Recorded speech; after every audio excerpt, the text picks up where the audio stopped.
विषय असा आहे आज आपला की दीड महिन्यानंतर म्हणजे की लागवडीच्या दीड महिन्यानंतर जी आपल्या केळीवर जी तुटाळी होती आणि त्याच्यामुळं आपलं आर्थिक नुकसान होतं, त्या नुकसानावर काय पर्याय काढायचा.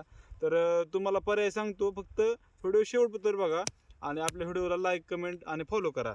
तर विषय असा शेतकरी मित्रांनो, काय होतं, पहिले 1 ते 20 दिवस जे असतात त्याच्यात आपण तुटाळी कव्हर करू शकतो, म्हणजे डायरेक्ट रोप लावून आपण ती तुटाळी कव्हर करू शकतो. पण एका महिन्यानंतर जी तुटाळी होती शेतकरी मित्रांनो, होतं काय, आता हे जे आपलं रोप आहे, एका महिन्यात ही रोप आपलं एवढं होणार आहे. आणि मग आपण त्यावेळेस एवढ्या लेवलचं रोप लावून कसं जमन, आणि तिथं आपली ही रोप आपल्याला तुटायचं रोप घावत नाही. ते फक्त जागा भरण्याचं काम करतं शेतकरी मित्रांनो. त्याच्यामुळे खतरनाक पर्याय आहे. ती पर्याय म्हणजे हो का, ही प्लॅस्टिकची पिशवी.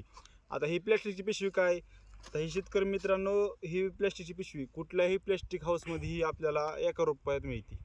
₹1 ही कॉस्ट आहे. ₹100 किलोने ही आपण पिशवी आणलेली होती. ह्या पिशवीत आपण या प्रकारे माती भरलेली शेतकरी मित्रांनो, आणि आपण ह्याच्यात आज रोप लावणार आहे.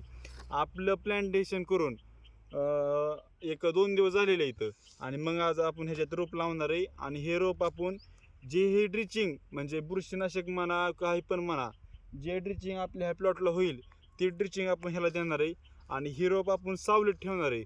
सावलीत ठेवायचं कारण शेतकरी मित्रांनो असं आहे, सावलीत ठेवल्यामुळं ही रोप आपलं सेट लवकर होईल, ताण होणार नाही. एकतर काय झालंय, रात्री थंडी पण लागते आणि दिवसा ऊन पण लागतंय, त्याच्यामुळं रोपाचा पाला ही जी जास्त करापतंय. म्हणून आपण ही डायरेक्ट सावलीत रोपं ठेवणार आहे सगळी. आणि आपण एक 100 रोपं पिशव्यात तयार केलेली इथं. थोडं कष्ट आहे, पण ह्या कष्टाचं फळ नक्की शेतकरी मित्रांनो.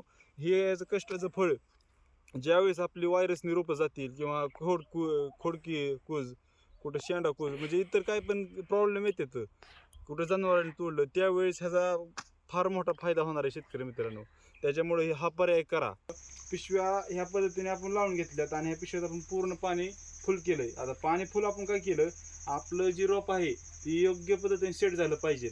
आपण जर कोरडीला जर रोपं लावली ह्या पिशवीला, नंतर पाणी जर टाकलं, ही पिशवी मातीची शेतकरी दग असते, आणि ही दग आपल्या ह्या नाजूक मुळीला लागती, आणि शेवट नाजूक साजूकच असतं. तर त्याच्यामुळं काय आहे, आपण पहिली माती थंड केली, आता चिखल केलाय आपण. आणि आता ही आपला कार्तिक पण आमचा असा चिखल करतोय. शेतकऱ्यांच्या पोराला मातीची नाळ जोडलेली असते शेतकरी मित्रांनो. त्याला मातीत खेळायची सांगायची गरज पडत नाही. आणि या प्रकारे आपण रोपं लावतोय. आणि ही रोपचा रिझल्ट एका महिन्यात तुम्हाला दावतो, ही रोपं आपली केवढी होतात आणि ह्याचा काय फायदे होतात आपल्या तुटायला, हे पण तुम्हाला सांगेन.